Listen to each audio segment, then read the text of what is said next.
Dans cette vidéo, je vais vous donner 10 choses que vous ne devez surtout pas faire avec votre surjetteuse si vous n'avez pas envie de l'abîmer sérieusement. Hello la modestime, j'espère que vous allez bien. Avant de commencer, pour ceux qui débarquent sur la chaîne, je suis Louisa, formatrice couture sur la plateforme d'apprentissage Modestie Couture, un site sur lequel je dispense avec mon amie Mariam des cours de couture en ligne qui vous permettent d'apprendre à coudre vos vêtements mais aussi vos accessoires depuis chez vous. Et si vous le souhaitez, vous pouvez suivre gratuitement une de nos formations couture en vidéo. Donc c'est une formation couture de 6 jours dans laquelle on vous explique comment éviter les pires erreurs en couture. Et pour vous y inscrire, il suffit de cliquer sur le lien d'inscription que je vous ai mis en dessous de cette vidéo. Alors, comme je vous le disais, aujourd'hui on va voir tout ce qu'il ne faut surtout pas faire avec sa surjetteuse. Et sans plus attendre, voici la première erreur qui est de ne pas utiliser les bonnes aiguilles. Alors, je reçois très souvent comme question quelles sont les aiguilles que l'on peut utiliser avec la surjetteuse. J'ai des aiguilles de machine à coudre, est-ce que je peux les utiliser aussi pour la surjetteuse? La réponse, elle se trouve tout simplement dans votre notice. Il y a certaines surjetteuses qui demandent à ce que l'on utilise des aiguilles spéciales surjetteuses. Et par contre, vous avez des surjetteuses pour lesquelles vous pouvez très bien utiliser des aiguilles pour machine à coudre. Donc généralement, si on vous dit dans le mode d'emploi que vous devez utiliser des aiguilles spéciales surjetteuses, à ce moment-là, ça veut dire que normalement, vous ne pouvez pas utiliser des aiguilles de machine à coudre sur votre surjetteuse. En revanche, si on vous dit que vous pouvez aussi utiliser des aiguilles universelles de machine à coudre, là, dans ce cas-là, vous avez le choix. Soit vous utilisez des aiguilles pour machine à coudre, donc bien évidemment, vous faites attention d'adapter votre aiguille à votre tissu. Soit vous pouvez tout simplement opter pour des aiguilles spéciales surjetteuses. Donc faites très attention, pensez bien à regarder dans votre notice de surjetteuse et par la suite, vous saurez quelles aiguilles vous pouvez utiliser. Alors la deuxième erreur, ça concerne toujours les aiguilles. Ça va être d'utiliser des aiguilles abîmées ou des aiguilles qui sont mal positionnées. Alors déjà, concernant l'état de votre aiguille, comment est-ce qu'on peut voir si notre aiguille est abîmée ou pas? Alors je vais déjà vous donner une petite astuce très simple. Vous devez vérifier que votre aiguille soit bien plate. Et pour ça, ce que vous pouvez faire, c'est tout simplement mettre votre aiguille sur une surface plate et vous allez voir tout simplement si elle est bien parallèle. Là, je vous ai mis un petit schéma pour vous aider. C'est un schéma qui se trouve dans la notice de ma surjetteuse. Et je vous invite à réaliser ce petit contrôle dès que vous avez un petit doute concernant votre aiguille ou même par mesure de précaution avant tout changement d'aiguille. Pensez à faire cette petite vérification. Aussi, comme je vous le disais, il faut faire bien attention à ce que votre aiguille soit bien positionnée. Alors, il m'est déjà arrivé en fait de rater une couture à la surjetteuse et de ne pas comprendre d'où ça venait malgré le fait que j'avais bien enfilé ma surjetteuse. Et en fait, le problème, il venait tout simplement d'une de mes aiguilles. J'avais en fait une des aiguilles qui n'était pas correctement vissée. Donc, il peut arriver qu'à l'œil nu, on pense comme ça que notre aiguille soit bien positionnée, mais moi je vous invite à toujours dévisser un petit peu votre aiguille et à la repositionner et vous allez voir que des fois, on s'en est pas rendu compte avant, mais notre aiguille elle était juste mal positionnée et on s'en serait pas rendu compte si on ne l'avait pas dévissée. Aussi, quand les aiguilles sont bien positionnées, normalement quand vous regardez vos aiguilles, vous devez avoir l'aiguille de gauche qui doit être légèrement plus relevée que celle de droite.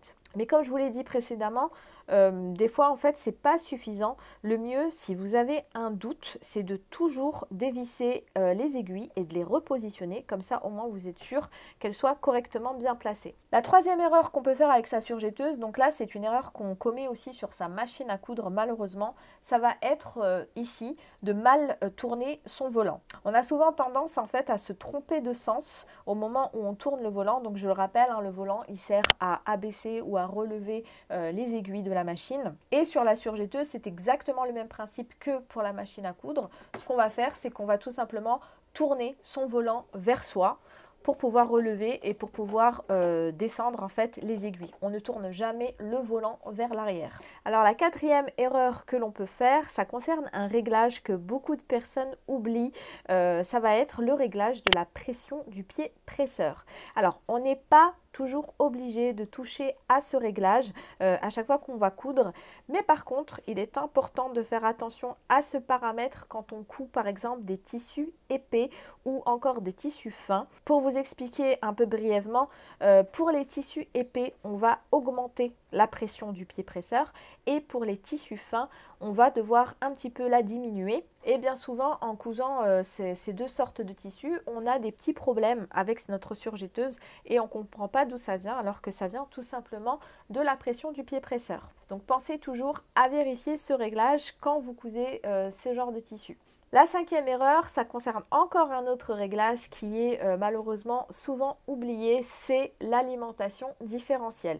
Alors je vous ai déjà fait une vidéo sur cette chaîne pour vous expliquer ce qu'était l'alimentation différentielle. Je vous invite à aller la regarder si jamais vous ne savez pas ce dont je suis en train de parler.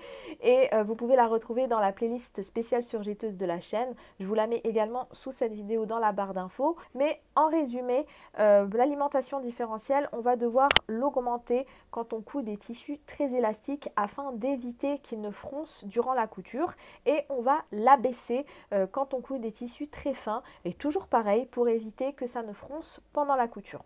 Alors juste, je vous donne une petite info importante concernant l'alimentation différentielle. Il ne faut surtout pas la toucher quand vous cousez des tissus épais non élastiques, comme par exemple le jean. Sinon, ça risque de sérieusement abîmer votre tissu. La sixième erreur que beaucoup de personnes font, ça va être de toucher au couteau. Alors comme vous le savez probablement déjà, la surjetteuse, elle est dotée de couteaux parce qu'en fait, elle surfile et elle coupe en même temps le tissu, et il peut s'avérer au bout d'un certain temps que le tissu se coupe de moins en moins bien. Donc là on le reconnaît assez facilement parce que vous avez des petits bouts de fil qui dépassent tout le long de votre bord de tissu. Donc c'est pas propre, c'est pas net, et généralement quand c'est le cas, il est temps de changer le couteau. Alors pour acheter un nouveau couteau, c'est très facile, vous trouverez des couteaux sur des sites spécialisés dans la revente de pièces détachées pour les surjetteuses. Mais moi ce que je vous conseille, c'est de ne pas procéder au changement par vous-même. Le plus prudent, c'est de faire ça par un revendeur. Donc vous pouvez acheter vos couteaux, il n'y a pas de souci pour ça, mais par contre emmenez votre surjetteuse chez un professionnel pour qu'il procède au changement, parce que j'ai eu plein d'élèves en fait qui ont voulu changer les couteaux par eux-mêmes, et ce qui s'est passé, c'est que ils ont déréglé la machine sans le faire exprès. Donc par prudence, emmenez votre surjetteuse chez un professionnel. En plus, je pense pas que ça coûte excessivement cher de faire cette petite intervention sur votre machine. De cette façon, vous êtes sûr de ne rien dérégler sur votre surjetteuse. La septième erreur que l'on peut faire, ça va être de laisser les épingles piquer dans le tissu pendant la couture. Alors ici, le risque en faisant ça, ça va être en fait que vos épingles tapent contre votre couteau, mais aussi vos aiguilles, mais surtout vos couteaux, et du coup, vous allez abîmer tout simplement votre surjetteuse. Donc pensez bien toujours, quand vous êtes en train de coudre, d'enlever à chaque fois vos épingles, surtout que la surjetteuse, elle a un rythme d'entraînement qui est très rapide, donc il faut vraiment prendre le temps de toujours bien désépingler son tissu avant que les épingles ne touchent votre couteau. La huitième erreur fait partie de l'entretien de votre surjetteuse, et pourtant on l'oublie fréquemment, ça va être le graissage. Alors on a besoin de graisser la surjetteuse, c'est vraiment important pour que la machine fonctionne sans blocage et qu'elle continue de fonctionner de façon assez silencieuse. Alors je vous ai déjà fait une vidéo sur cette chaîne pour vous expliquer comment huiler votre surjetteuse. Je vous invite à aller la visionner si jamais vous ne savez pas comment procéder. Vous la trouverez dans la playlist spéciale surjetteuse de la chaîne. La fréquence, normalement, c'est 1 à 2 fois par mois si vous faites une utilisation moyenne de votre machine. Et par contre, si vous êtes sur une utilisation intensive, je vous dirais que normalement, c'est 1 fois par semaine. Mais bien sûr, avant de réaliser cette manipulation, vérifiez bien dans votre notice que déjà le huilage est bien préconisé, et normalement dedans vous avez également le rythme auquel vous pouvez huiler votre surjetteuse sans aucun problème. Alors la 9e erreur, c'est une erreur très fréquente, ça va être de ne pas couvrir sa machine quand on ne l'utilise pas. Alors, généralement, on vous fournit toujours une housse avec votre surjetteuse et ce n'est pas pour rien. C'est vraiment pour protéger votre machine des particules de poussière qui peuvent se déposer dans les disques de tension. Et à force de ne pas couvrir votre machine, toute la poussière qui s'accumule à l'intérieur peut sérieusement endommager votre machine. Donc, il est vraiment important de toujours la recouvrir dès que vous avez fini de l'utiliser. Enfin, la 10e erreur, ça va être de tirer sur le tissu durant la couture. Alors, quand on coud à la surjetteuse, c'est comme pour la machine à coudre. Il est important de légèrement entraîner le tissu avec sa main, c'est-à-dire simplement de le guider, mais on ne doit surtout pas le tirer ou alors trop le pousser. Voilà, je vous ai fait le tour des 10 choses à ne surtout pas faire avec votre surjetteuse pour la conserver en bonne santé le plus longtemps possible. Pour terminer, je vais quand même vous donner encore 3 petites astuces supplémentaires qui, je l'espère, vous seront utiles. La première, c'est de ne jamais obstruer les zones d'aération de la surjetteuse. Alors là, j'ai tourné la machine afin que vous voyez bien. Donc ici, vous voyez, ce sont les zones d'aération de la machine et vous devez faire attention à ne jamais, comme je vous ai dit, à ne jamais les couvrir. Donc faites très attention, ne plaquez pas par exemple votre surjetteuse contre un mur ou si jamais vous avez, je ne sais pas moi, de la déco ou quoi qui se trouve derrière ou des tissus ou peu importe. Faites très attention de toujours bien laisser cette zone-là dégagée afin qu'il n'y ait pas de surchauffe. Aussi, vous devez éviter de placer la machine sous la lumière du soleil et si jamais vous avez besoin de débrancher la machine, ne le faites pas en tirant sur le cordon d'alimentation alors que la machine est encore allumée. Le mieux, c'est d'abord d'éteindre la machine, donc vous éteignez avec le bouton de marche-arrêt et ensuite seulement vous pouvez enlever le cordon d'alimentation. Voilà, donc cette vidéo est maintenant terminée. Si jamais vous avez envie d'aller plus loin, sachez aussi qu'on propose une formation spéciale surjetteuse, donc disponible sur notre site Modestie Couture. Je vous mets le lien en dessous de la vidéo. C'est une formation de 35 vidéos qui va vous permettre en fait de maîtriser complètement les réglages et toutes les techniques de couture à la surjetteuse. Donc si jamais vous êtes intéressé, n'hésitez pas à aller vous rendre sur le lien pour avoir plus d'informations.